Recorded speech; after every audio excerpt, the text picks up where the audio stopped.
السلام علیکم ورحمۃ اللہ وبرکاتہ۔ عزیز دوست، آج کی اس ویڈیو میں آپ کو ملک پاکستان کے ایک عظیم سائنسدان ڈاکٹر عبدالقدیر خان کے بارے میں بتانے جا رہا ہوں۔ امید کرتا ہوں کہ آپ کو میری یہ ویڈیو بھی پسند آئے گی۔ نئے آنے والے فرینڈ سے ریکویسٹ ہے کہ وہ میرے چینل کو سبسکرائب اور لازمی کیجیے گا، اور ساتھ ہی گھنٹی کے آپشن پر لازمی کلک کیجیے گا تاکہ آپ کو میری آنے والی تمام ویڈیوز پر وقت موصول ہو۔ چلتے ہیں آج کی اس ویڈیو کی طرف۔ 1976 کی بات ہے کہ مرگلہ کے سرسبز و شاداب دامن میں ایشیا کی عظیم الشان فیصل مسجد تعمیر ہو رہی تھی، اور اس کے زیر سایہ ایک گھر بھی زیر تکمیل تھا جو سر و قامت، گھنگریالے سیاہ بالوں اور درمیانی جسامت والے ایک سائنسدان کے لیے بنایا جا رہا تھا۔ یہ سائنسدان کوئی اور نہیں ڈاکٹر عبدالقدیر خان تھے۔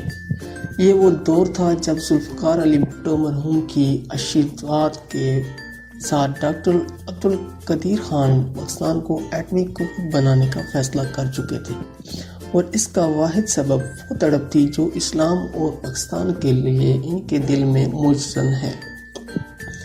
یاد رہے کہ سقوط ڈھاکہ کے وقت ٹی وی پر بھارتی فوج اور مفتی بانی کے ہاتھوں پاک فوج کے جوانوں کے ساتھ تحقیر آمیز سلوک اور پاکستانی پرچم کی بے حرمتی کے مناظر دیکھنے کے بعد ڈاکٹر عبدالقدیر خان نے پاکستان کے لیے کچھ کرنے کے عزم کے ساتھ ذوالفقار علی بھٹو کو خط لکھا۔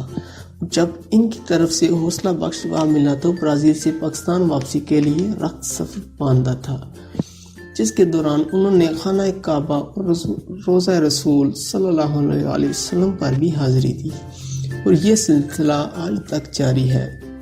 ڈاکٹر صاحب خود کہتے ہیں کہ میں اپنی بیٹری چارج کرانے کے لیے حجاز مقدس جانا چاہتا ہوں۔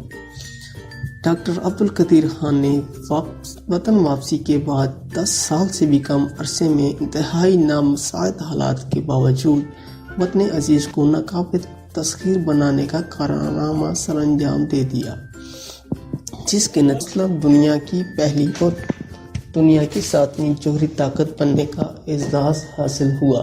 ڈاکٹر عبدالقدیر خان 1 اپریل 1936 کو بھوپال میں پیدا ہوئے۔ ابتدائی تعلیم وہیں حاصل کی۔ قیام پاکستان کے بعد ہجرت کر کے کراچی آ گئے۔ 1960 میں جامعہ کراچی سے سائنس میں گریجویشن کیا۔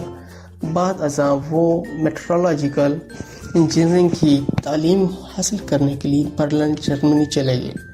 1967 میں انہوں نے ہالینڈ کی ڈیلفٹ ٹیکنالوجی یونیورسٹی سے ماسٹر آف سائنس کی سند پائی، جبکہ 1972 میں بیلجیم کی یونیورسٹی آف لیون سے ڈاکٹر آف انجینئرنگ کی ڈگری حاصل کی۔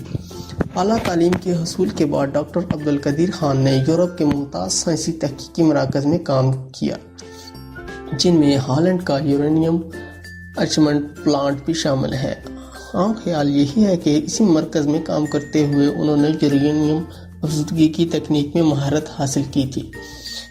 وطن عزیز کے حکمرانوں میں پہلے ذوالفقار علی بھٹو، پھر جنرل ضیاء الحق، غلام اسحاق خان، محترمہ بینظیر بھٹو اور میاں محمد نواز شریف سبھی نے پاکستان کے دفاع کو ناقابل تسخیر بنانے میں ڈاکٹر قدیر خان اور ان کی ٹیم کا ساتھ دیا۔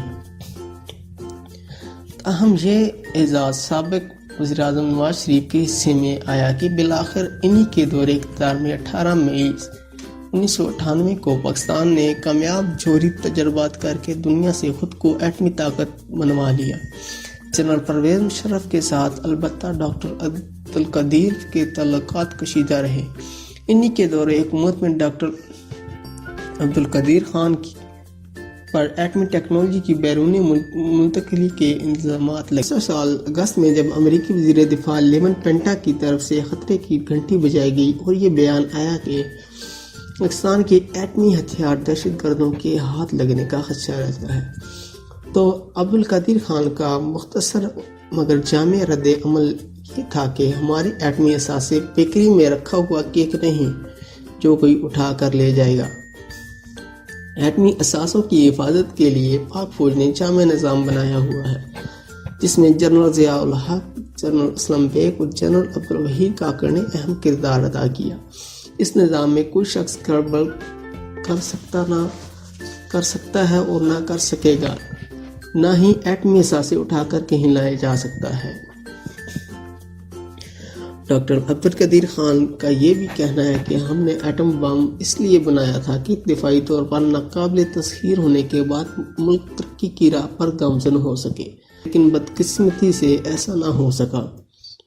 ہمیں ذہنی طور پر محفوظ رہنماؤں کی نہیں، مثبت اور توانا سوچ کی حامل قیادت چاہیے۔ ڈاکٹر عبدالقدیر خان نے اپنی سوچ کو آگے بڑھانے کے لیے تحفظ تحریک پاکستان کے نام سے ایک سیاسی جماعت تشکیل دی، جو آئندہ الیکشن میں میزائل کا انتخابی نشان حاصل کرنے کے لیے ان کی جماعت نے الیکشن کمیشن کو درخواست بھی دے رکھی ہے۔ بہت خوشحال، خود مختار اور خود کفیل پاکستان یقیناً ڈاکٹر عبدالقدیر خان کی طرح مادر وطن سے محبت رکھنے والے ہر پاکستانی کا خواب ہے۔